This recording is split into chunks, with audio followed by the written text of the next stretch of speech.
Hey guys, so getting back on track with VEDA, today I'm going to show you a little tutorial, I guess, on how I make my little clay dragons. This is my setup. I just have one of those cutting mats and some baking paper on top to stop my polymer clay sticking. And these are the clays that I'm going to be using today. It's all Primo Sculpey. These are my little modeling tools. And this is my little resin clay roller. And I also use some aluminium foil, which you'll see what I use that for in a bit. So first we need to start off by conditioning all of the clay, which basically means kneading it like mad.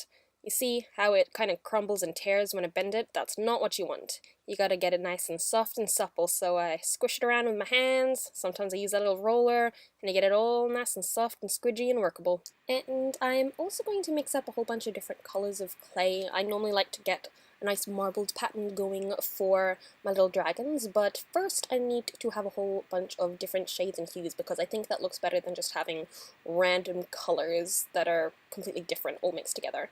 So I swirl some white and some of this alizarin crimson, which is a nice color, but it's really dark and dense, and I think it looks better mixed with a little bit of white.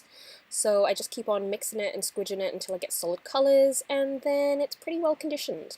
So what I'm kind of going for with this is some reds, some coppers, some purples, and I'm gonna kind of swirl them all together to get this nice purpley, reddy, tartany, coppery kind of thing going on. I don't know if there is a better way of doing this. All I know is that this is how I've been doing it. Let me just say I've only been doing this for a couple months, and I am not a professional polymer clay person. So I'm squidging it and rolling it until it gets into a thinner and thinner marbled sausage, and then I'll twist it up and roll it out again so that gradually the marbled bits are going to get thinner and thinner, so it's going to be a slightly more delicate pattern. And this is kind of the final pattern. That alizarin crimson went everywhere, so it's way pinker than I thought it was going to be. But that's fine. I'm kind of digging it. It's cool. It's cool. And I just kind of rolled it into the bowl, and let's use that later. Now we're into the aluminium foil stage, and I'm going to basically use this for the skeleton of my dragons.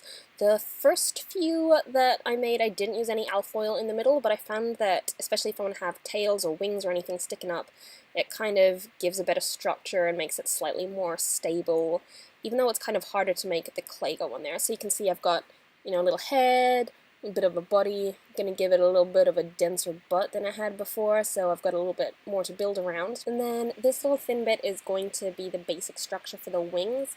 So when I have done wings in the past and they haven't had alfoil in the middle, they have kind of folded and not kept the structure very well. So the aluminium foil in the middle is good for that especially. So now I'm basically slicing off sections of clay that I like the pattern of or that will fit a particular part of the dragon, and I'm just smoothing it all over the basic structure till I have something that frankly looks a little bit like Barney the dinosaur at this stage, but oh well. And for the wings, I'm basically just rolling a little bit of that clay over the kind of M shape and then smoothing out the seams, and then adding some little vein bone, wing bone things in there in that copper color, mostly because I wanted to add more of that copper color because I think it's super pretty. I've made wings in a whole bunch of different ways, and it is not consistent at all, so this is the way that I'm currently doing them. Next, we're going to make some legs, so we can take some little spheres and kind of roll out a bit in the middle, and then we're going to kind of squish them into a shape that kind of looks like hind legs. I mostly looked at my dog's hind legs for this, not going to lie. Then I'm going to cut it a little bit and give it some little toes. Don't know how many toes a dragon would have, probably 4, but this has got 3 because 3 is easier than 4. Then I just kind of squidge them on, and oh, sorry dragon, taking a bit of nosedive there. Made some little ears. I've done this a whole bunch of different ways as well, but I think these are my cutest ones, and I'm pretty sure that I prefer all of my dragons that have ears to the ones that don't. Oh, so cute! Next we want to make some little horns, because it's going to be cute but fierce. So I've taken some of this granite color and this copper color and made little sausages and swirled them together. And then I'm going to chop that in half. And then, haha, look, 2 horns. And scourge that on top of the head. Let me tell you, adding tiny little details like this is way harder than I thought it would be, and there's a lot of finicky kind of smoothing down, and I wish I had some smoother tools in these. Next, we're going to give our little dragon eyes. So I just made some little spheres of black and squidging that on top of its little nose.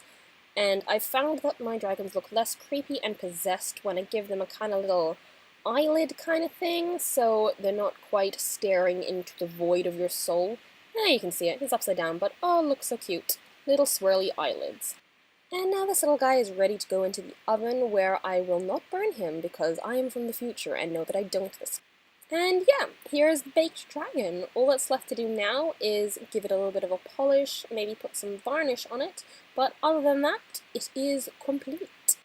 I hope you enjoyed seeing how I made this little dragon. Let me know in the comments if you liked it. And I will hopefully be getting back on track with VEDA, because I've mostly kicked this flu, touch wood, and I will see you, hopefully, tomorrow.